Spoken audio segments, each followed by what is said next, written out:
Le hago saber que la ley establece penas de prisión de hasta 10 años para el delito de falso testimonio, que es un delito que se comete cuando el testigo miente o no dice todo lo que conoce sobre el hecho por el cual está siendo interrogado. Asimismo, le hago saber que la ley establece también que le tomemos juramento, decir verdad. Le pregunto si jura o promete, de acuerdo a sus creencias, decir la verdad sobre aquello que supiere le fuera preguntado. Bien. Dígame, ya es por todo conocido, pero por una formalidad, su nombre y apellido completo, por favor.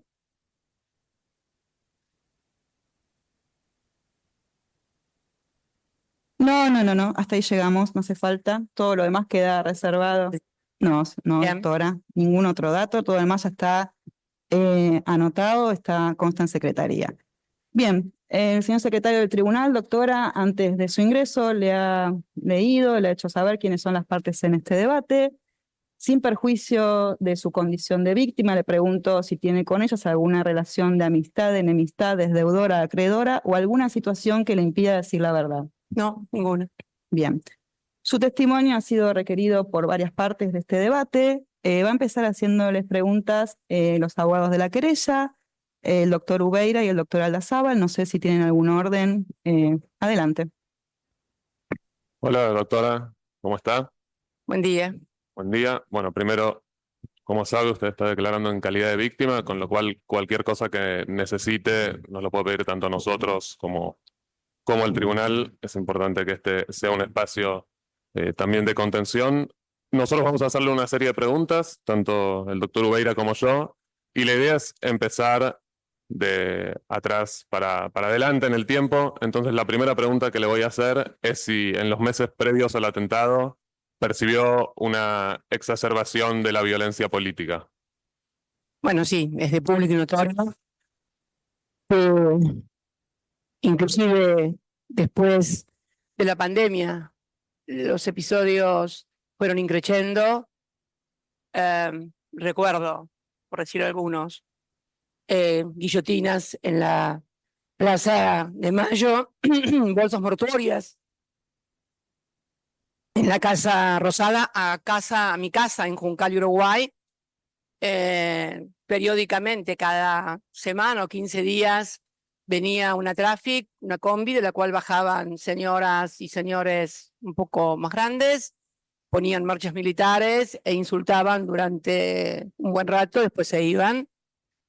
Bueno, imposible no recordar la destrucción de mi despacho como vicepresidenta, ¿no? El día que se discutía el acuerdo con el Fondo Monetario Internacional. Lo curioso de ese día es que había una gran manifestación que estaba obviamente en contra de la firma del acuerdo, que se estaba discutiendo en diputados en ese momento. Ese día se discutía en diputados, no se discutía en el Senado.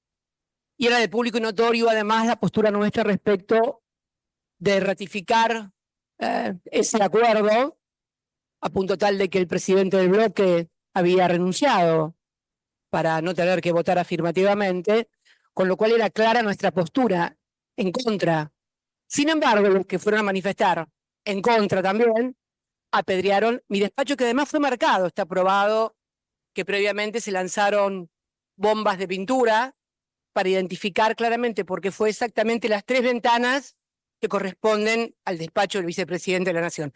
Lo curioso, si es que se le puede dar ese adjetivo, es que durante 30 minutos apedrearon, destruyeron el despacho, y ni la policía de la Ciudad de Buenos Aires ni la Policía Federal intervinieron. Es más, había un pelotón de policía de la ciudad colocado sobre las calles laterales al Congreso, y en ningún momento recibieron la orden o tomaron la decisión de evitar eso.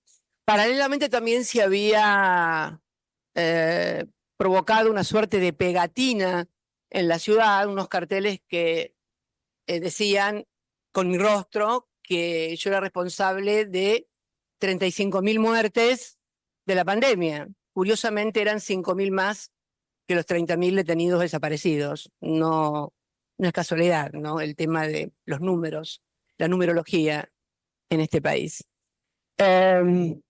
si bien se descubrió el lugar donde esos afiches habían sido impresos, sin embargo, todavía no tenemos por parte de la justicia ninguna novedad. Lo mismo con respecto a la destrucción del aparato. O sea, sí, en realidad había mucha violencia que curiosamente todos esos grupos, inclusive los que iban a mi casa e insultaban, a partir del atentado desaparecieron. A partir de que del atentado ese 1 de septiembre no fueron nunca más esas personas que, debo decir, eran muy cuidados por la policía de la ciudad de Buenos Aires. Se había producido el episodio de las vallas, donde además también ese episodio me había olvidado. Una mañana, después de aquel histrionismo del fiscal Luciani, que también contribuyó al clima de violencia de una manera, me parece, indubitable, porque no fue un alegato en los términos de que prevé los códigos, las costumbres y cómo debe alegar a alguien. Fue directamente una actuación plagada de mentiras, de adjetivaciones, ante la falta de pruebas, mentiras, difamaciones, contribuyendo todo a un clima.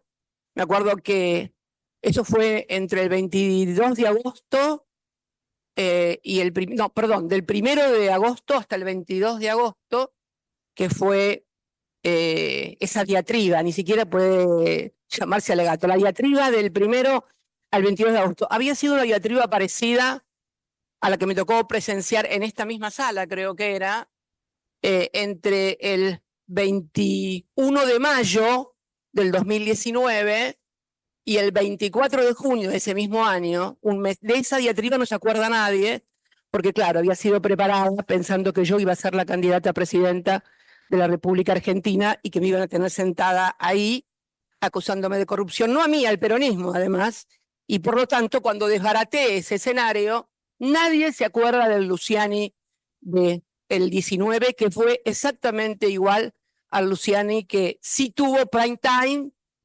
durante 22 días, que además lo hacía con pantalla partida, de manera tal que él hablaba y estaba a la puerta de mi casa, insólito, pero la puerta de mi casa. Esto motivó que cuando finalizara fuera gente, de la gente que siempre iba y que era cuidada por la policía de la ciudad de Buenos Aires, a insultar y agraviar. Esto motivó también la diatriba del fiscal, que las personas que son militantes, simpatizantes, ciudadanos y ciudadanas que no estaban de acuerdo con lo que había pasado también se convocaran, y con mucha mayor cantidad de gente, multitudes, que día a día crecían. Esto, un día me levanto, yo sentía ruidos a la mañana, un sábado creo que fue, si mal no recuerdo, un sábado, sentía como que arrastraban cosas y me levanto y bueno, y estaba cercada por la policía de la ciudad en las famosas vallas, también un acto de violencia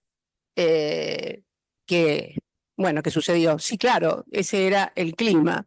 Ese era el clima que se vivía antes del atentado, con mucha gente, además que después fue a apoyar, pero que bueno, finalmente concluyó con el intento fallido, con el tiro que no salió. Muchas gracias. La siguiente pregunta se extiende más todavía en el tiempo y es a lo largo de su carrera. ¿Qué instancias de violencia, ya sea verbal o física, material o simbólica, vivió a lo largo de su trayectoria? ¿Vivió otras instancias de violencia que usted haya percibido? Cuando era presidenta, sí, claramente. Cuando era presidenta, durante los 2 periodos, violencia simbólica, no tan simbólica. Mira, traje algunas cosas porque es bueno recordar, mucha gente se olvida de las cosas, pero algunas tapas nada más, no todas porque sería largo. Desde cuestiones que tenían que ver con mi condición de mujer, porque obviamente nadie puede sentirse mal de que lo critiquen cuando hace política, son las reglas de juego, y además hace a la democracia que un gobernante, a quien no comparte lo que está haciendo, alguien pueda criticarlo.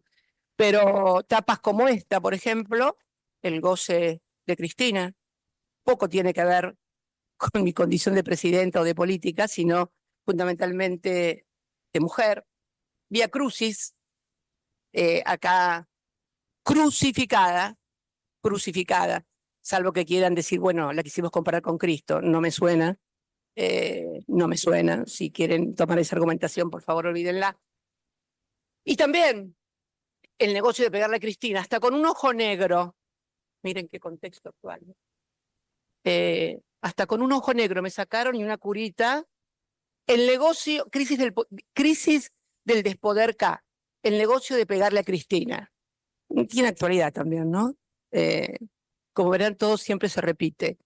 Hasta llegar, por ejemplo, esto en la crisis que tuvimos con las patronales rurales en el 2008, el principal caricaturista, un gran caricaturista argentino, de Clarín, me caricaturizó con un ojo negro. Un ojo negro. 2008.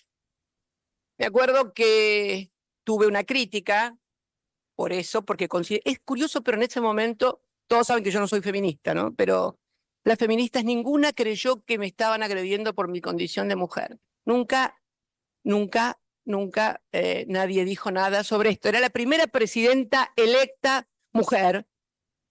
Sigo siendo la única mujer electa presidenta. Sufría estas agresiones en mi condición de mujer, sin embargo, y no es que reclame nada, simplemente marcar. Me acuerdo que cuando sucedió esa caricatura de Clarín, y esto es extensivo también al periodismo, ninguna de las mujeres periodistas que, si bien no comparten nuestra mirada política, dicen que yo me quiero hacer la víctima. No es una cuestión de querer hacerse la víctima. Son datos duros y objetivos.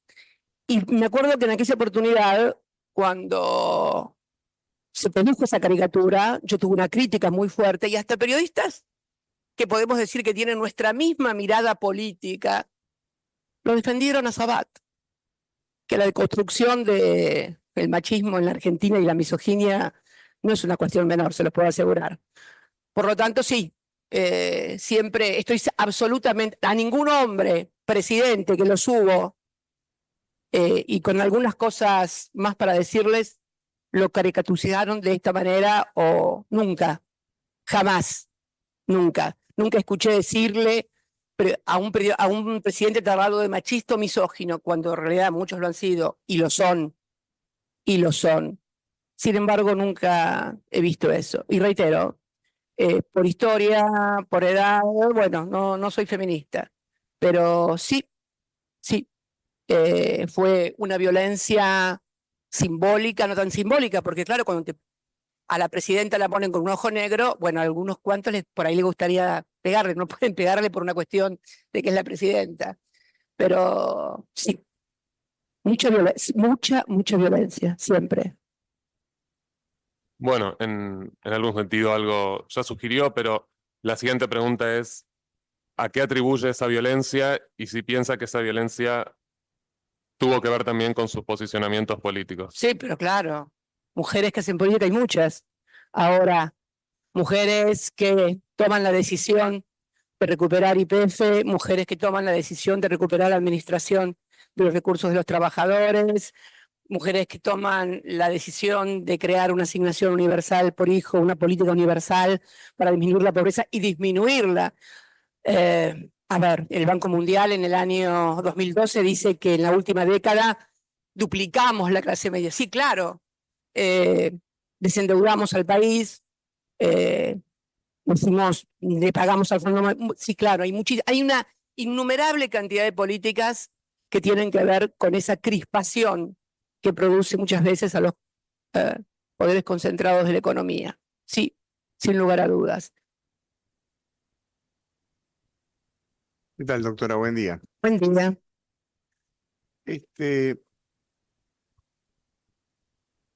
En lo previo a lo que usted acaba de señalar, porque estamos en la etapa previa, digamos, ¿qué actores considera que fueron centrales en esta exacerbación de violencia política?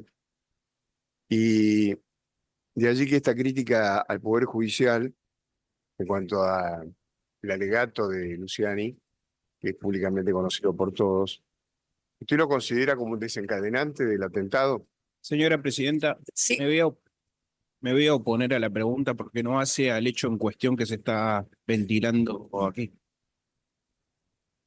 No voy a hacer lugar a la oposición, doctor, en cuanto que la querella está preguntando por una situación de contexto con respecto a la cual se ha preguntado en todas las audiencias. Hasta ahora no advierto nada que amerite mi intervención o el impedir que se continúe con la pregunta. Dejo reserva de recurrir a casación. sí, sin lugar a dudas. La pregunta era, perdón. Doctora, perdón. Le estoy contestando al doctor. Ah, Vamos a perdón, mantener el orden de la perdón. audiencia. Tengo presente, doctor, su reserva de casación. Adelante, doctor Ubeira, por favor. Bueno, eso.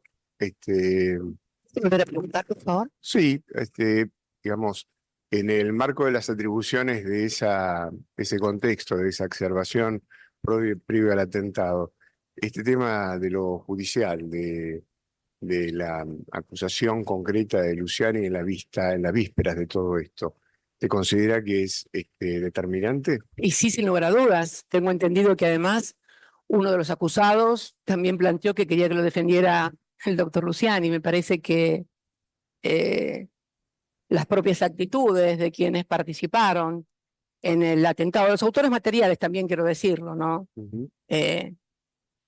Sería muy ingenuo de parte mía considerar que las tres personas que están sentadas ahí fueron las que idearon esto. Sin lugar a dudas, son solamente autores materiales y sí, no tengo ninguna duda que fue el desencadenante que culminó. Bueno, de hecho, después me entero que también uno de los acusados había pedido a un dirigente de extrema derecha que había participado en las marchas de la pandemia junto a otros dirigentes políticos de la derecha que actualmente forman parte del gobierno, desde la presidencia, pasando por la ministra de Seguridad, habían pedido que él les designara un abogado. Y después esa persona, Carro, lo voy a decir con nombre y apellido, fue identificada viajando a Perú con el jefe de gabinete de Gerardo Milman, el diputado Gerardo Milman, cuando era secretario de Seguridad de la entonces ministra, primera etapa macrista seguridad, segunda etapa ahora. Sí, claro, todo tiene que ver con todo. Imagínense la inversa.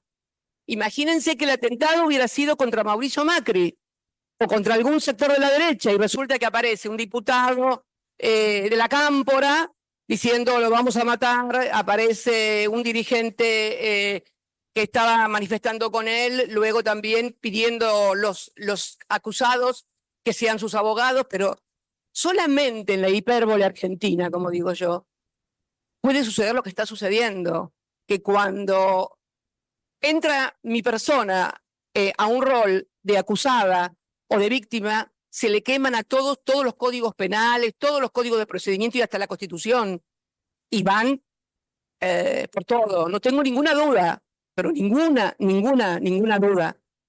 Mire, la llevo un poquito antes del episodio, ¿no? Usted recuerda que se instalaron vallas alrededor del domicilio de la calle Juncal. Sí, La pregunta es porque usted hizo referencia al pasar a un poco de la posición decorativa de la policía de la ciudad de Buenos Aires en la... decorativa en cuanto se trataba de controlar a los que me agredían. Muy agresivos con respecto a los que venían a apoyarme. Continúe, por favor. Era eso lo que le iba a preguntar. Bien.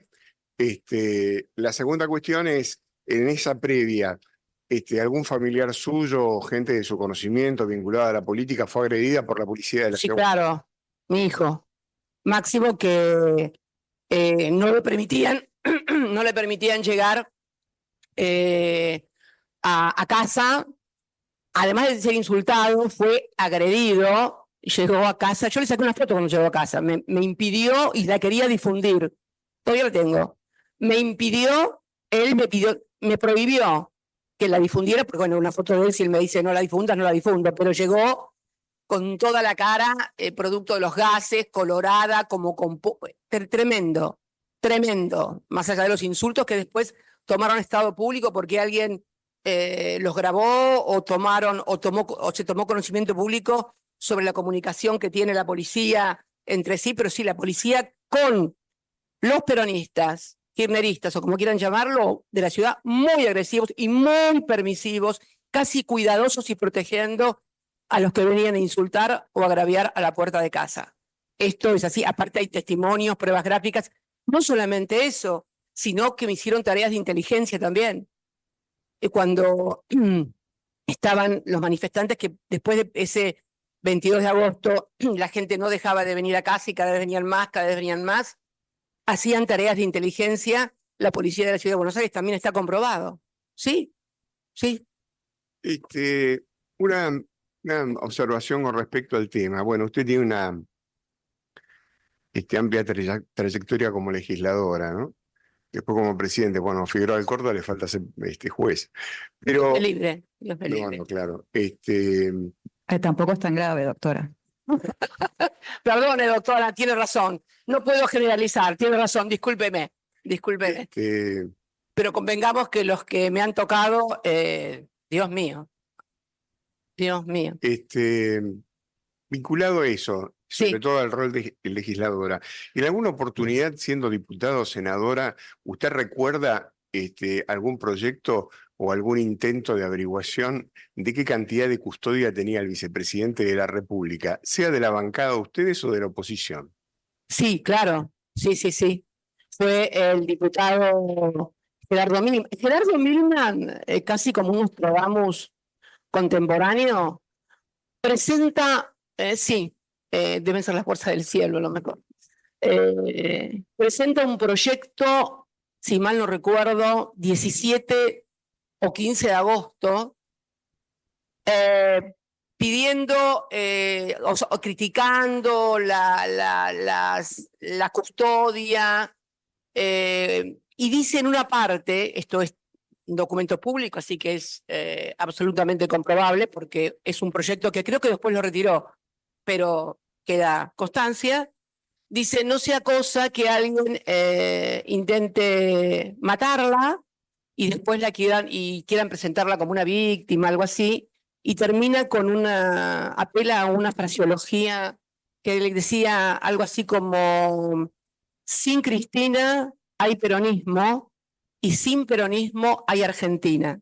Creo que así terminaba el proyecto.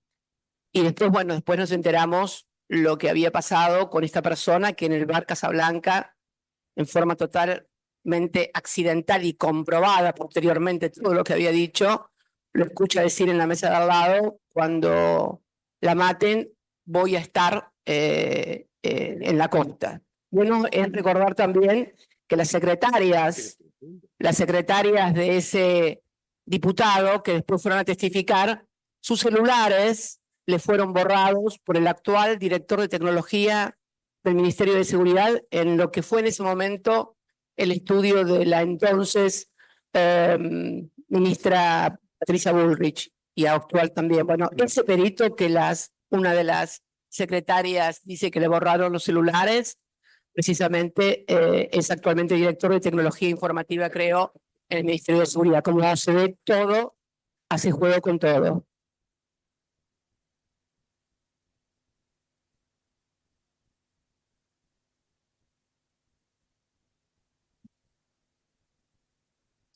Aprovecho la pausa para pedirle a la gente de arriba, acá se escucha todo potenciado. Les pido por favor silencio en el momento de acomodar a la gente porque no sabemos qué está pasando cuando hay ruidos y entorpece mucho la escucha. Adelante. Digamos, esta investigación que se practicó, que deriva en el juicio oral de las personas que están aquí imputadas, ¿a usted le generó algún grado de satisfacción la forma que fue llevada la investigación? ¿Se siente contenida como víctima o tiene alguna crítica para formular públicamente? Bueno, se refiere a la instrucción de la doctora Capuchetti, fundamentalmente. Ni me acuerdo quién era el fiscal que estuvieron en casa. El doctor Rívolo. Bien. No, un desastre total y absoluto. Únicamente con los autores materiales, nunca intentar en general el poder, porque no es solamente la doctora Capuchetti, sino sería muy injusto que solamente puede haber un mal juez de instrucción, puede haber un mal juez de primera instancia. El problema es cuando ese juez es ratificado en las cosas que hace mal por las instancias superiores. Es ahí donde el poder está cuestionado, más allá de las excepciones que las hay en todas partes y que no se puede generalizar Pero lo cierto es que la unificación que se quiso hacer de la causa de Revolución Federal con la causa de mi atentado fue rechazada pese a que se la pedía el magistrado que la llevaba en instrucción, fue rechazada por la doctora Capuchetti y la decisión de la doctora Capuchetti fue ratificada por la Cámara Penal, con lo cual no es solamente la doctora Capuchetti, es el Partido Judicial, sí, vamos a decirlo, porque creo que este es el principal, y creo que es uno de los principales problemas también que hoy tiene la sociedad en cuanto a un poder que claramente nadie, absolutamente nadie, ve que cumpla el rol que tiene que cumplir, que es el de administrar justicia en forma imparcial. Eso es lo que pasó. Y de hecho, estamos frente a los autores materiales nada más. Siempre el hilo se corta por lo más delgado, ¿no? Así es. Dígame, la última pregunta que le quiero hacer yo, no sé acá mi colega, pero la última que le hago yo. ¿Usted cómo tomó conciencia concretamente que le habían querido matar? Cuando subí, porque ese día llegamos, más o menos, habremos llegado a 9:10 aproximadamente del Senado, y bueno, como cada vez había más gente, bajo y empiezo a recorrer para saludar, gente que me llevaba libros para que le firmara y demás. Y en un momento dado es como que un libro, me revolean un libro, cosa que me llama la atención porque en general la gente siempre me acerca el libro, se ve que tuvo algún problema y yo me agacho a recogerlo. Lo agarro y se lo devuelvo. Y ahí veo como un tumulto sobre la vereda sobre Juncal, sobre la vereda de Juncal, en la esquina. Pero como había habido el día anterior un problema con un chico de Rappi que se había peleado con la custodia, no sé qué había pasado, pensé que era un tumulto de alguno que dijo algo, se pelearon, discutieron, qué sé yo. No le presté atención, a punto tal que seguí, pese a que me querían llevar y llevar para adentro, yo seguí la recorrida porque había gente que venía, inclusive, me acuerdo ese día antes de entrar, uno que venía de Mendoza para que le firmara el libro. Bueno, saludé como todas las noches y cuando subo al ascensor con Diego Bermúdez, Dieguito me dice, ¿escuchaste un ¿Quién es Diego Bermúdez? ¿Qué? ¿Quién es Diego Bermúdez?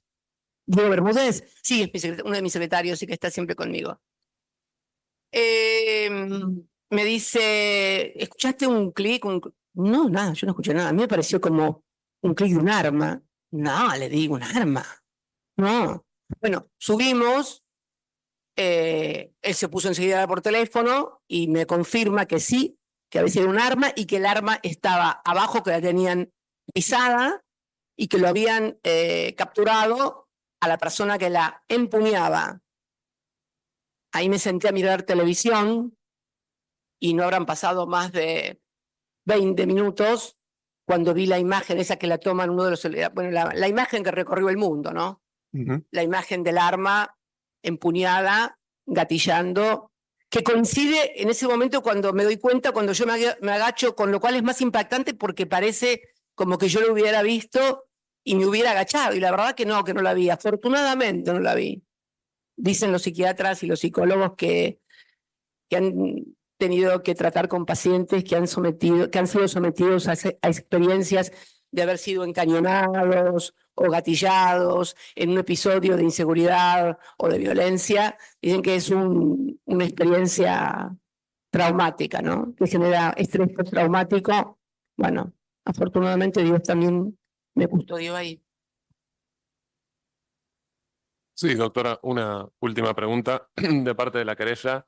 Usted refirió ante la pregunta de mi colega que consideraba que un factor central en la exacerbación de la violencia había sido la actuación del Poder Judicial. Pero le quiero para preguntar... No, perdón, me faltó decir en todo caso también en articulación con los medios hegemónicos de comunicación. O sea, a ver, el Partido Judicial solito no hace nada, porque es más, es como que en los medios de comunicación se realiza el juicio, los periodistas son los que dicen que tienen las pruebas y después esto es convalidado forma total y absolutamente disparatada e inexistente en el Poder Judicial, en el Partido Judicial. Así funciona la articulación del Partido Judicial. No es un partido judicial de gente porque tiene una ideología. No, no, no.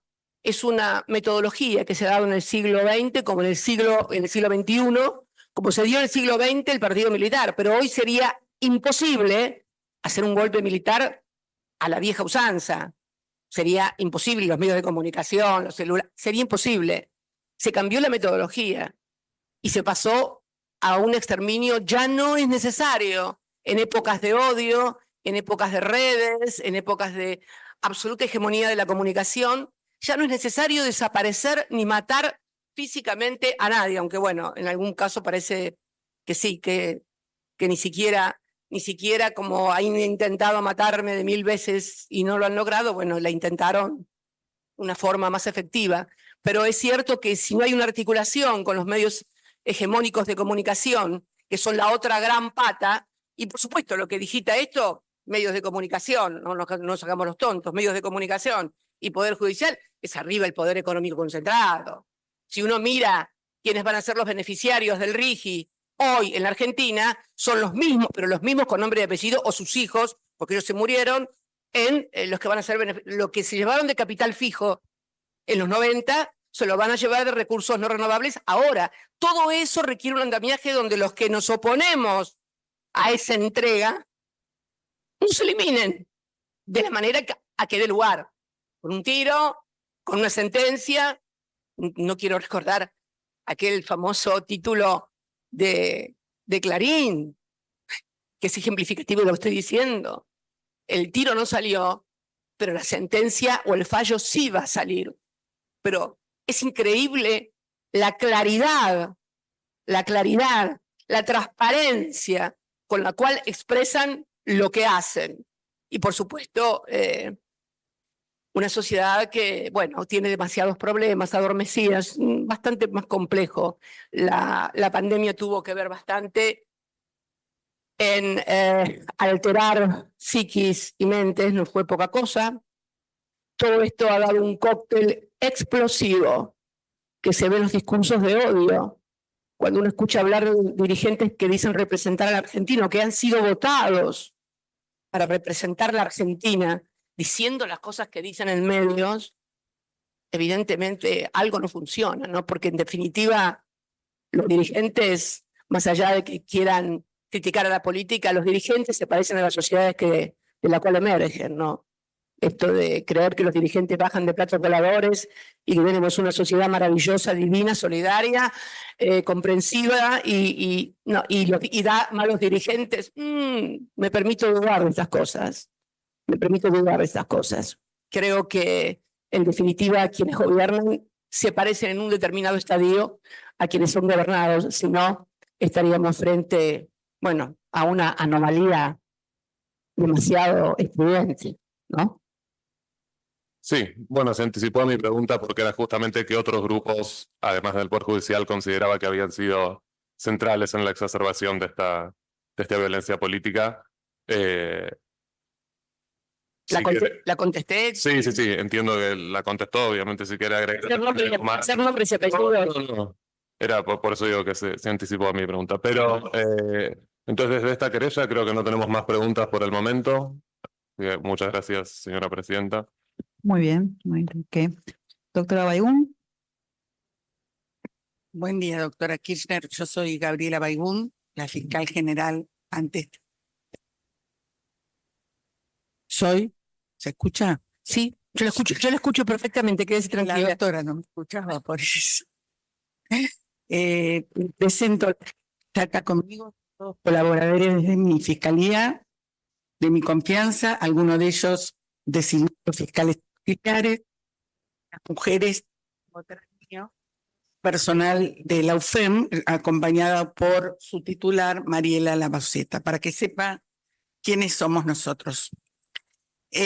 Primera pregunta, me voy a lo que le contestó a la querella en relación al proyecto de ley presentado por Milman respecto de su seguridad, al que también hizo referencia su secretario Bermúdez cuando estuvo acá declarando.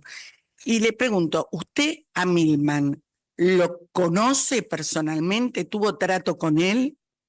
No, lo conozco de mentas como conozco a muchos dirigentes de los distintos partidos políticos. Sé que en un momento fue dirigente del radicalismo, fue dirigente de la Juventud Radical, pero sé que después, bueno, se fue a otro partido, cambió de partido, bueno, pero no, a él personalmente no lo conozco. No lo conoce. No. Y sin perjuicio de ser adversarios políticos, ¿conoce que él tuviera alguna razón para ser enemigo suyo, para querer atentar contra su vida? Bueno, si uno ve las declaraciones que hacen, es un poco lo que le contestaba al doctor Aldazábal de la querella respecto al clima de violencia que se va generando. Su jefe de gabinete hizo un viaje al Perú con el dirigente de ultraderecha Carroll, que se comprobó hace muy poco una información que se debió haber pedido a Migraciones desde el primer momento porque fue solicitada por nuestra querella y a la que la instrucción no hizo lugar y recibe ese lugar ahora. Claramente, sí, claro, pero si se juntan con los que dicen que hay que exterminar, los que somos lo peor lacra de este mundo y demás, me parece que va de suyo que esa violencia verbal. Mire, doctora, cuando pasó lo del atentado, me acuerdo que al otro día me llamó Francisco, el Papa. Sí. Y me dijo una cosa muy clara: toda violencia física siempre es precedida de violencia verbal. O sea, la estigmatización, el insulto, el agravio, el querer exterminar al otro, no ganarle las elecciones, exterminarlo prácticamente, que desaparezca. ¿Cómo alguien puede decir y firmar un diputado de la Nación: sin Cristina hay peronismo y sin peronismo hay Argentina? Me parece que en esa frase no hace falta ser psicólogo ni psiquiatra para darse cuenta de lo que está significando. Sí, es la eliminación del adversario. Mire, sin convertirme en todo el mundo sabe que soy peronista, he sido militante peronista toda mi vida, pero es una cosa que siempre ha sufrido el campo nacional y popular, el que lo quieren exterminar. No solamente quieren ganarle las elecciones, cuando no se las pueden ganar, lo quieren exterminar. Sí, sí, sin lugar a dudas. A Jorge Abello, usted sabe el rol que tuvo, ya le debe haber dicho la querella, el rol que tuvo Jorge Abello en la causa respecto de la noticia que dio, se presentó espontáneamente. ¿Lo conoce? No, lo conocí después de eso. No lo conocía. No. Quiere decir que él, cuando escuchó eso, en ningún momento le fue a contar, ni fue directamente. No, pero además creo que están los registros en los teléfonos de cuándo fue que le dijo al diputado Marcos Clery, del cual era asesor. En la misma pantalla es imposible modificar fechas. No, desde ya. Yo respeto de usted. No, yo me entero después, y la verdad que me causó muchísima impresión, porque no imaginaba por ese lado. Pero realmente fue muy fuerte. Y después, después se comienzan a atar todos los hilos, los que atamos nosotros, el Poder Judicial, y que es lo que estoy describiendo yo, ¿no? Porque él dice el día que fue, y efectivamente están las cámaras que registran la presencia del diputado con las dos secretarias, el día. Es imposible construir esa escena si realmente no ocurrió. O sea, ¿recuerda a su vecina, la señora Tesano Pintos? Sí, es inolvidable esa mujer. Sí, no lo digo amorosamente, pero lo digo, es un personaje. Usted en lo doctora, igual, perdóneme, cuando haga la pregunta no le indique la respuesta, sabe que es la vecina, pero que nos explica a todos de dónde la conoce eventualmente, pregúntele el nombre y que la Sí, la conozco de cuando recién llegó al edificio. Nosotros vivimos en ese edificio desde el año 99, si mal no recuerdo que lo compramos. Vivíamos en otro piso enfrente, en Juncal, también sobre Juncal, después lo vendimos y compramos fue en el 99. Y ella creo que llegó con su familia después se separó y bueno, después tiene problemas con todo el consorcio, es una persona que además... ¿Tuvo entrecruces o algún tipo de problema con usted mientras usted vivía aquí? No, jamás, no, jamás. Es más, le voy a contar una anécdota que sirve para pintar un poco y para despojarlos de todo tipo de encono personal. Ni bien llegó, reformó todo el departamento con su entonces marido, el cual después se separó, y quería, como es el último piso, en el sexto, quería utilizar parte de la terraza para hacer una pileta. Y hubo un lío bárbaro con el consorcio que no sé, lo querían dejar construir. Bueno, y me vino a pedir a mí si le podía apoyar para que lo construyeran. Yo le dije, sí, dale, ¿qué me importa? Construir la pileta, dale. No, nada que ver. Nada que ver. Mi impresión personal, bueno, nada. No tengo por qué dar impresiones personales. Perfecto. ¿Tomó conocimiento de que la vecina se haya juntado después o haya realizado reuniones con gente de Revolución Federal o bien le haya hecho encargos de trabajo? No, eso me enteré después de que sucedió lo del atentado. En realidad era muy conflictivo, ella era muy conflictiva porque primero se fue del departamento y lo modificó varias veces y contrataba con Airbnb y entonces, y también contrataba, creo, con gente que venía, hubo denuncias policiales de otros vecinos, mía nunca, ninguna. Hubo denuncias policiales de otros vecinos, no solamente del edificio, sino de enfrente, de fiestas que se realizaban. Ella alquilaba a gente, bueno, había fiestas, me parece medias Bueno, pero concretamente raras. le estoy hablando de gente de Revolución Federal que estuvo... No, yo me enteré de todo eso después del atentado. Después del atentado comenzó a surgir los de las fotos, quienes entraban y salían. Sí. Sí sabrá a través de la querella que se constató que Tesano Pintos pertenece a Revolución Federal Sí, me enteré después, sí. y que dormía en su casa, le prestaba. Doctora, la pregunta, por favor. Dígale Si directamente. lo sabía, no lo pregunta. sabía nada más. quiero saber. No. ¿Quién dormía en su casa? No, ni idea. No me ocupo de quién duerme en la casa de los demás. No. No, pero sí. No, ni aún de los que no me caen simpáticos. No, para nada. Bueno. Vamos a pasar a lo del comité, porque tengo entendido que usted conversó con el comité que vino a la Argentina para controlar. Sí, lo de las mujeres. Lo de las mujeres. Belén sí. Pará. Sí, el cumplimiento del convenio de Belén do Pará. Del protocolo, sí. Del protocolo. ¿Usted tuvo una reunión con las expertas? Sí, fueron a mi despacho del Senado, tuve una reunión con ellas, sí. ¿Hace falta que le muestre el informe sobre la visita y sobre las conclusiones de las expertas, que por otro lado fue presentado en Secretaría, ya iniciado el juicio? ¿Hace falta que se muestre? No, para nada. No. Lo conoce, perfecto.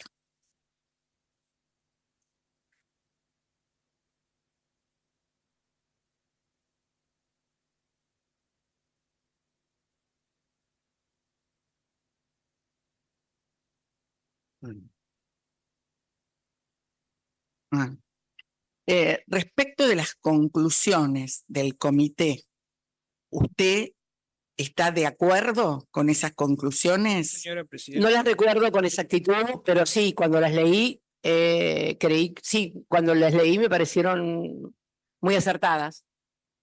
¿Escuché mal o había una No, sí, objeción? yo iba a hacer una oposición porque la prueba que está haciendo mención la señora fiscal todavía no se decidió si se incorpora o no, se corrió vista a las partes, pero todavía el tribunal no decidió la incorporación o no. Bueno, a ver, para ordenar esto antes de resolver su objeción y para que sea autosuficiente, doctora Fernández, la pregunta y la respuesta, para aquellos que desconocemos el contenido de ese informe, le voy a pedir por favor que ya que conoce las conclusiones y antes de tomar conocimiento de ellas en base a la prueba que quiere incorporar la señora fiscal, si nos puede contar cuáles eran las conclusiones con las que usted estaba de acuerdo, las que hace referencia la señora fiscal. No las recuerdo exactamente porque fue un documento que leí hace mucho tiempo, pero sí estaba de acuerdo con las conclusiones que habían, no las memoricé. Eran conclusiones que tenían que ver con la cuestión de género, obviamente. Creo que Y en su condición de política. en mi condición de política, sí, claro, sí, claro. Cuando una mujer ejerce el poder y no lo hace en la orientación que quieren los sectores de poder en la Argentina, genera mucha más resistencia y mucha más violencia que los hombres. No se bancan que una mujer pueda tener razón, o por lo menos no la puedan rebatir en los argumentos, y creo que sí, sí, claro, pero creo que nadie puede dudar de eso, salvo que seas una mujer que hace lo que ellos quieren, que es ser una mascota del poder, como alguna vez lo definí. Y la verdad que para mascota del poder no sirvo, no serví ni serviré nunca, y eso les molesta, y los irrita más que si un hombre se opusiera a eso, no les molestaría tanto como una mujer. Sí, es así. No tengo la menor duda que es así. Y vuelvo a reiterar, no soy feminista, pero tampoco soy estúpida. Doctora, todo lo que usted relató sobre los ataques, ya sea usted en persona o a su entorno, ¿nunca le hicieron sentir miedo de sufrir un atentado como el que sufrió ahora y que es objeto de juicio? La verdad que no. ¿Y por qué no? Porque yo soy una militante que lo hizo desde muy joven, que atravesó como tantos millones de argentinos la experiencia de lo que fue la dictadura militar, y realmente creía que el pacto democrático del 83 era eso, un pacto democrático donde la vida estaba del otro, del que pensaba diferente, estaba fuera de toda discusión. Cuando gana el partido que gana, el alfonsinismo, cuando el alfonsinismo gana las elecciones en el año 83, las gana con una consigna: somos la vida, somos la paz. Lo recuerdo como si fuera hoy, porque yo era militante, obviamente, por el peronismo. Realmente el valor de la vida, no solamente a partir de la experiencia de los detenidos desaparecidos, sino también a partir de la experiencia de la guerra de Malvinas, fue algo que marcó muy fuerte a la sociedad argentina. Y el pacto democrático, nunca explicitado ni firmado en ninguna parte, pero que subyace en todos los partidos políticos, en todos los acuerdos, en todas las discusiones, era que con la vida no, o sea, se ganan o se pierden elecciones, pero la vida del adversario no es un bien que pueda ser puesto en juicio. Por lo tanto, nunca se me ocurrió que en la Argentina democrática podría haber un atentado. Bastante ingenuidad la mía, ¿no? Porque debía haber advertido los cambios de época, ¿no? Hubo cambios también de época, fundamentalmente a partir de la irrupción de los discursos del odio, de las teorías de la conspiración que se dan en todo el mundo, no solamente aquí en Argentina, del impacto de las redes, o sea, un cúmulo de factores que aparecen con posterioridad al surgimiento de la democracia y que son una característica fundamentalmente del siglo XXI. En ese sentido, creo que sigo siendo una militante de la modernidad, ¿no? Y no una militante de la posmodernidad. Me faltó tal vez, y allí sí fue ingenua, en descifrar, en decodificar lo que se estaba viviendo y lo que se está viviendo también, ¿no? Discursos de odio, gente que además se exacerban porque a partir de los medios de comunicación, lo dije en una conferencia que di en México, son personas muy grises, que solamente existen a partir de los posteos en las redes y de que los repliquen y de los cuantos likes le ponen, pero si les sacan el celular y les cierran la red, no existen, y nadie se va a acordar de ellos. Son seres absolutamente intrascendentes. Y cuanto más intrascendentes son, más violentos se ponen porque a partir de la violencia creen que pueden ser protagonistas. Esta es mi interpretación. Bueno, esto no lo vi yo, debí haberlo visto. Lo estamos viendo además, ¿no? No, se lo pregunto porque usted, al igual que el doctor Néstor Kirchner, cuando saludaban en público o salían al público, tenían más bien una actitud muy de poco cuidado, de dejarse tocar, de tocar a la gente. Por eso fue siempre lo que me pregunté respecto del tema de su seguridad. Es más, le digo más, me molestaba cuando la gente de la custodia quería, se metía en el medio. Me acuerdo en esos días, había un chico nuevo, me parece, que se me metía en medio, o sea, que entre la gente que estaba ahí, se ponía en el medio cumpliendo su función y su rol. Era nuevo, cumpliendo su rol y su función, y yo me enojé y le dije, correte, porque no podía firmar ni podía tocar a la gente que venía a verme, ¿no? O sea, dar una mano, tocar en el rostro, proximidad, ¿no? Que eso es lo que más me parece que me quitaron un poco, ¿no? Esa proximidad que uno tenía con toda la gente sin pensar que te podían pegar un tiro, ¿no? Te afecta, sí, claro, sí, claro. La última pregunta que le quiero hacer,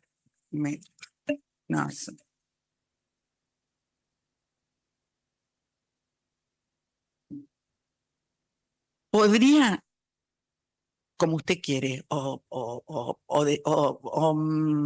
hacer una pequeña sintaxis o desarrollar qué consecuencias le trajo a usted en lo personal, como mujer política, como madre, como ciudadana, este atentado? Varios. La primera, el cuidado. Primero, me fui de mi casa y me fui a la casa que vivía mi hija, un barrio un poco más amigable, Recoleta. Había algunos que me querían, pero la mayoría no me querían, ni me quiere. Bah, es natural, es natural, es natural. Se imagina que en algún momento llegaron a pintar viva el cáncer, así que imagínense lo que pueden ser. No. Eso no me preocupa, es lo mínimo. Sí, esto de los cuidados que hay que tener y que antes no los tenía, producto de esto, la seguridad. Y también el temor de mis hijos, por mis hijos, ¿no? Mi hija y por mi hijo también. ¿Cómo fue afectada la familia? Sí, claro que fue afectada la familia. Le cuento algo que pasó esa misma noche, que yo me enteré después de un tiempo que me contó Máximo. Cuando pasó lo del padre, yo lo llamé por teléfono a él, yo estaba en Calafate con el padre y él estaba en Gallegos, y yo lo llamé para que viniera rápido porque su papá se había enfermado de vuelta. No le dije que se había muerto. Le dije que viniera rápido. Y cuando bajó en el aeropuerto de Calafate, uno de los empleados del aeropuerto le dijo: yo lo quería mucho a tu viejo. Ahí se enteró que su padre había muerto.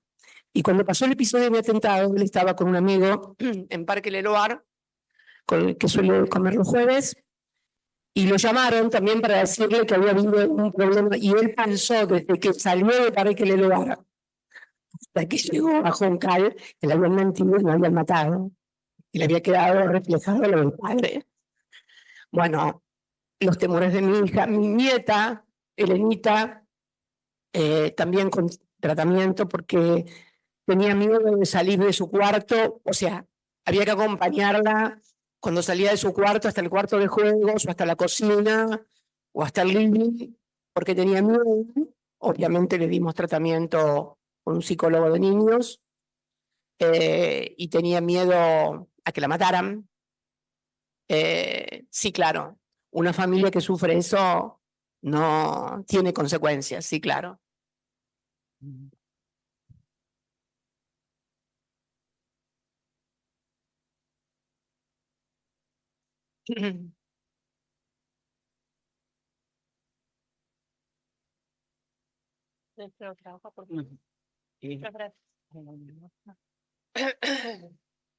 Ah, tengo acá, perdón, no me había dado cuenta, disculpame.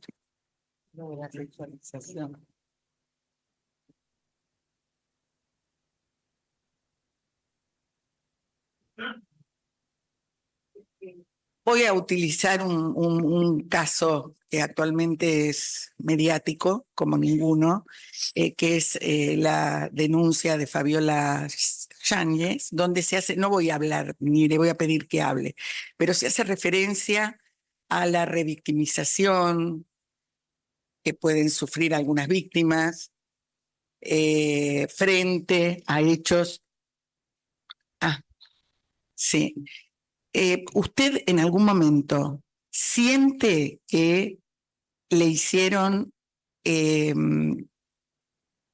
sentir que usted a través del atentado lograba revictimizarse?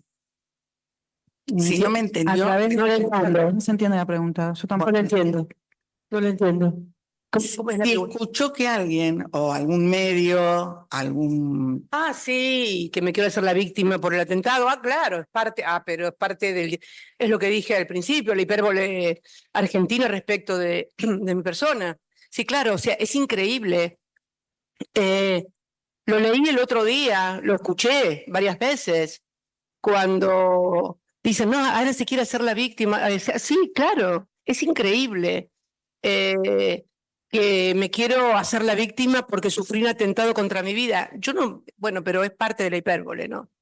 Es algo patológico, ya que hay en muchos y en muchas, porque ojo, que la misoginia o el machismo no solamente anida en los hombres. Conozco compañeras de género que, bueno, que también tienen una profunda misoginia o machismo, no sé cómo llamarlo, pero bueno, pero sí, Igual, claro. igual, doctora, me parece, si me permite por ahí una mayor precisión, creo que usted le respondió a la doctora Baigún en función de el tratamiento o que se dio de los comentarios. Desde su perspectiva, este tratamiento o sí, el modo en que se abordó lo que usted está, la situación, el atentado. ¿Usted considera que usted fue revictimizado, si sintió que esto generó nuevos efectos en usted? No, la revictimización es claro porque en realidad hubo y hay una invisibilización de este proceso judicial. Salvo cuando sientan a los miembros de la custodia o algunos para hacerles decir que en realidad la culpa fue de ellos, que no me cuidaron o que yo no me cuidé bien. Sí, claro, hay una doble revictimización. Primero, tengo que demostrar que yo no tuve la culpa de que quisieran matarme. Ridículo, pero esto está sucediendo. Dos, la invisibilización de todo este procedimiento. La invisibilización de que solamente estamos ante los autores materiales hoy sentados acá, pero no están los autores intelectuales ni los financiadores, más allá de todas las pruebas que se adjuntaron, por supuesto, sí, claro, sin lugar a dudas. Nadie con honestidad intelectual puede tener dudas de que esto es así porque es absolutamente objetivo. Doctora, le agradezco. No tengo más preguntas para formular. Gracias. ¿Alguna pregunta? ¿No? Yo sí. Adelante, doctor Chipola. Doctora Fernández, hago mención o me retrotraigo al accionar del personal policial. ¿Los custodias que estaban en ese momento del atentado son los mismos que posee ahora? Ay, no me acuerdo. La custodia, yo no manejo la custodia, estoy tomando de lista cuando los veo. No tomo lista cuando están. Hay gente que está, hay gente que veo con mayor frecuencia con otros, pero no reparo en eso. ¿El jefe de su custodia es el mismo o va variando? Es el jefe de mi custodia, es el mismo, sí. ¿Cómo considera usted que actuaron conforme a la situación o lo que sucedió en el atentado? Actuaron de la manera que actuaron siempre, cuidándome, siempre había uno cerca mío o atrás o cerca, pero yo le digo, con las instrucciones de que no se me pusieran entre la gente y yo para poder tomar contacto con la gente. Realmente no tienen nada que ver con lo que pasó, no habría forma de impedirlo. Respecto, no sé si se enteró a través de su querella o si sigue el juicio, de la decisión del personal policial de borrar los videos de una de las personas que había filmado este episodio. No, sí, doctor, el personal policial en todo caso no decidió borrar los videos, la decisión fue otra. Sea preciso en lo que se derivó de esta audiencia, por favor. Bueno, respecto al que personal policial le solicitó a una de las testigos borrar un video en el cual se veía, bueno, la imagen que se está ventilando aquí, ¿no es cierto? Perdón, voy a ponerme en la pregunta del defensor porque no tiene ninguna vinculación con el hecho del que la doctora fue víctima. No le voy a hacer lugar, doctora, a la oposición. Es un tema que se abordó en este debate y entiendo que la testigo está en condiciones de responder. Adelante, doctora. No es lo que leí en los medios de comunicación. Además, después el resultado es que el video está. Última pregunta. ¿Cuál es la función de su secretario respecto a la seguridad? Ninguna. La seguridad la cubre la Policía Federal. Soy expresidenta de la Nación. La cubre la Policía Federal como todos los expresidentes. ¿Él mismo no da órdenes ni absolutamente infiere en nada? ¿No? ¿Órdenes a la policía? Las órdenes a la policía se las da la policía. Es una cuestión jerárquica. Me parece que la fuerza es una jerarquía y recibe órdenes. Obviamente, si yo le digo, Diego, decirle las instrucciones que puede recibir es que yo le diga, decirle que voy a salir a tal hora, que hagan tal cosa o que vayan a hacer. Pero no es una instrucción tampoco de él, en todo caso, es una instrucción mía que la traduce o la transmite mi secretario, como la persona que está conmigo al lado. ¿No? No tengo más preguntas. Doctor Marano. Sí, señor presidente. Doctora Fernández, ¿qué tal? Le habla Gastón Marano, yo soy defensor de Gabriel Carrizo. Le quería preguntar concretamente, no con un ánimo crítico a la custodia, pero desde la ocurrencia del atentado el 1 de septiembre, ¿cambió cuantitativamente la custodia? Quiero decir, ¿tiene más custodia asignada? ¿Sigue siendo la misma y cambiaron la modalidad, como usted explicó, que ya obviamente no se puede acercar a los militantes y demás? ¿Ha cambiado el número de personas abocadas a su custodio o sigue siendo el mismo y solo cambió la conducta? Me voy a oponer a la pregunta. No Me voy tengo control de eso. a Yo. la pregunta.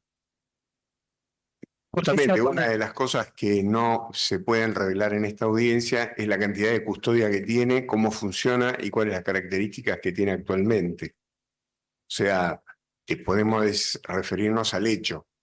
Ahora, cómo funciona la custodia de la doctora a partir, digamos, del hecho hasta el día de la fecha es una cosa que se mantiene reservada. Bueno, no le voy a hacer lugar parcialmente. En verdad, entiendo que la testigo puede contestar acerca, de modo general, a ver acerca de si hubo alguna modificación en el número o el funcionamiento, los recaudos, sin que esto implique ventilar el funcionamiento concreto, poner en riesgo la seguridad de la testigo. Entonces, doctora, le voy a pedir que conteste generalidades así. Me preguntó sobre el número, no sé exactamente el número que había antes ni el que hay ahora, realmente no lo sé. No, siempre, o sea, tomen más, también yo le digo, correte, porque muchas veces la gente me quiere besar, se acerca por un libro para que se lo firme, lo sigo haciendo y ellos siempre, el distintivo es que no dejan acercarse, pero yo les digo que se retiren. La custodia hace normalmente, por lo menos en mi experiencia como expresidenta, lo que el custodiado le dice que haga. Sería insólito que la custodia hiciera algo en contra de lo que yo le digo. Me parece que debería ser mi custodia, por lo menos. Yo no tengo, muchas gracias. Yo no tengo más preguntas, señora presidenta. Doctor, ¿alguna otra pregunta? Bien. Yo una última, si me permite. Una última y es re cortita. Pero no le permití todavía, doctor. ¿Qué? Adelante. Supongo que me va a permitir. Adelante. Si bien usted ya se refirió a que había, así como había hombres misóginos, había también mujeres misóginos, ¿usted recuerda haber recibido maltrato después en relación, ya sabemos las críticas en relación a la gestión, pero en relación a usted como mamá o a usted como política o como persona, independientemente de las medidas políticas, que la quieran o que no la quieran, que la voten o que no la voten? Después del atentado, dice usted. Después y durante su gestión. No, sí, bueno, siempre, sí. Como, sí, bueno, dijeron, mira, podría haber traído más cosas, pero realmente no vale la pena. Y vamos a hacer un ejercicio de olvido sobre eso, porque en definitiva muchas veces tanta maldad y tanta... no es bueno recordarlo. En ese sentido, para poder seguir muchas veces hay que pasar por alto determinadas cosas. Ya lo sé. Y yo tengo las tapas esas a las que usted podría referirse, que son Sí. muy dolorosas y que por eso no se las muestro. Sí. Pero me gustaría que el tribunal lo sepa y que usted le diga a qué se refieren sin mostrarle las tapas ni nada, sin perjuicio de hacer saber que las voy a presentar. Por Sí, secretaría. doctora, igualmente entiendo que la testigo ha establecido de algún modo algún límite y también en eso, y en este caso como presidenta del tribunal, voy a cuidar justamente los límites para otra revictimización. Entonces, doctora, entiendo también y conozco las tapas y las situaciones a las que hace referencia, entiendo que no corresponde que sean ventiladas en esta audiencia. Ya con lo que preguntó con respecto a su objetivo como fiscal, entiendo que está agotado el interrogatorio. Bien. Realmente, perdón, doctora, le puedo decir para que se quede tranquila que además de tapas me han dedicado libros con mentiras y cosas. Es una cosa, una bibliografía, además de tapología. La tapología, que son las tapas, y la bibliografía también. Pero bueno, gracias, doctora. Bien, Señora gracias. presidenta, yo tendría una preguntita más que acá el colega me solicitó. A ver, perdón, que no estoy bien. El doctor Chipola. Sí, sí. No sabía quién me estaba hablando. Adelante. Doctora Fernández, en atención a los posteos realizados, ¿qué rol le atribuye a la familia Caputo en su atentado? El que han presentado pruebas y escritas a mis abogados defensores, mis querellantes en la instrucción, usted las debiera conocer. No las Digo,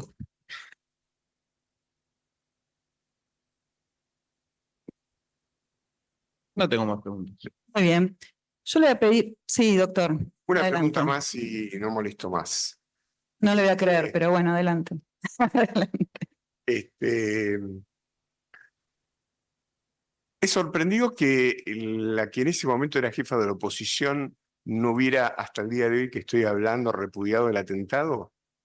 conociéndola, como la conozco desde que era muy joven, no, de ella no me sorprende nada. Bueno, era eso, ¿no? Bien. Doctora, yo le pedí algunas aclaraciones. Usted habló en un momento de que le revolearon el libro. ¿Qué significa? ¿Cómo en el momento de los hechos que se haya revoleado para No, poder es como entender? que se me cayó, es como que el libro, en lugar de entregarme el libro en la mano, como hacen todos, de repente vi un libro que se caía, que después me explicaron que aparentemente es que el hecho de que cuando el señor que empuñaba el arma hace esto, le tira el libro. Pero cuando yo estoy parada ahí, a mí me llega como que alguien me tira el libro. En realidad, después me entero, con el paso del tiempo, que en realidad no lo tira, que estaba con el libro tomado y cuando el señor empuña el arma para dispararme, le hace tirar el libro. Y es por eso hay simultaneidad tan perfecta entre el tiro fallido y la caída del libro. Casi parece una sincronización fílmica. Bien. Otra pregunta de las cosas.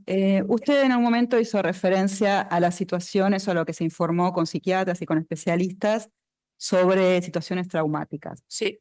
Nos contó que agradeció no haber visto la situación y no haber visto el arma.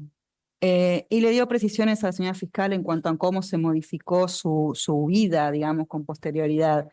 Mi pregunta es, cuando usted vio los videos y vio la situación, ¿qué le pasó? ¿Qué sintió? ¿Qué pasó por su cabeza? ¿Cómo lo vivenció esto? Y si no fue una situación traumática. Bueno, a lo mejor fue un trauma y todavía no me di cuenta, pero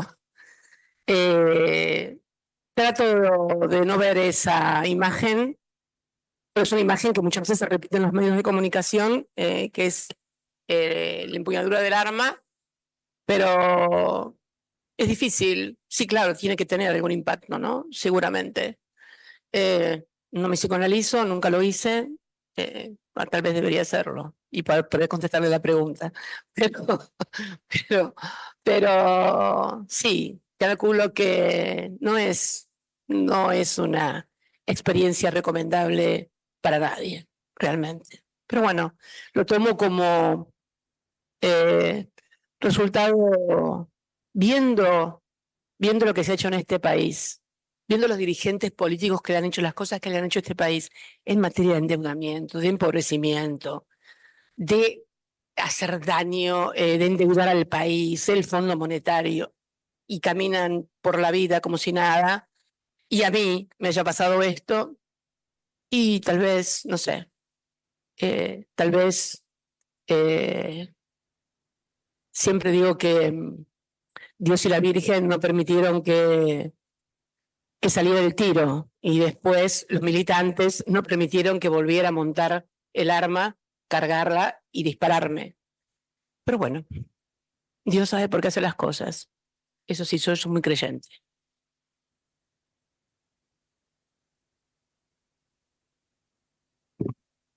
Buenos días, ¿cómo le va? ¿Cómo está? ¿Qué tal? Ante una pregunta del doctor Marano, según mis apuntes, usted respondió: la custodia hace lo que el custodiado le dice que haga. ¿Sí? Mi pregunta es si en este caso en particular usted dio instrucciones a su custodia con respecto a las personas que esos días se acercaban a su domicilio y hacían un cordón humano. A ver si en el caso concreto dio alguna instrucción. No. Lo que pasa es que hay una práctica de la militancia desde tiempos desde siempre, que además está, y la verdad que fueron los militantes los que realmente impidieron lo que pasó. Pero eso fue siempre así. Fue inclusive la primera vez que vine a declarar acá como Doropí, no como víctima, sino como acusada, donde la seguridad la hizo militantes. Sí. No es común, no es un episodio que se produjo ahí entre el 22 de agosto y el 1 de septiembre. Siempre la seguridad, por lo menos en los actos, cuando uno es presidenta, hay toda una organización en los actos, pero cuando vos dejás el cargo público, la organización de los actos está a cargo de la militancia, no hay protocolo, no hay todo lo que interviene en el dispositivo de un presidente en ejercicio. Claro, sí. Y no es que la custodia tampoco hace lo que yo digo, no digo, si dicen, no, vamos a ir por esta parte, van por la parte que dicen ellos. Me refiero a mi persona vinculada con el exterior.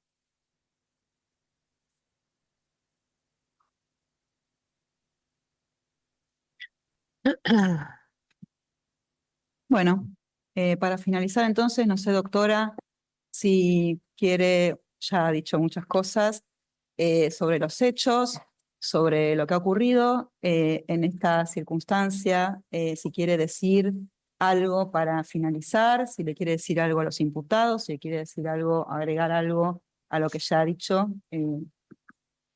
No, simplemente reiterar una vez más que este juicio es un juicio que es a los autores materiales del hecho, faltan los autores intelectuales, faltan los financiadores, y creo que, bueno, que el Poder Judicial, en este caso lo que yo considero el partido judicial,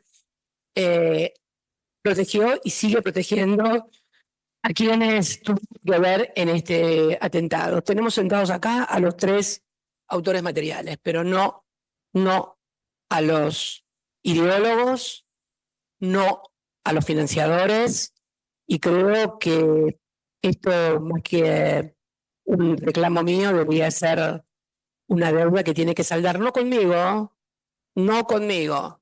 con la democracia, y creo que con toda la gente que de alguna u otra manera cree que la política sigue siendo un instrumento para cambiar la vida de la sociedad y que no puede ser refugio de gente que piense que la política sirve para matar, para estigmatizar, para... En fin, nada más. Bueno, entonces su testimonio ha concluido, le agradecemos su presencia y bueno, ya puede continuar con su jornada. Gracias, muchas gracias. De nada.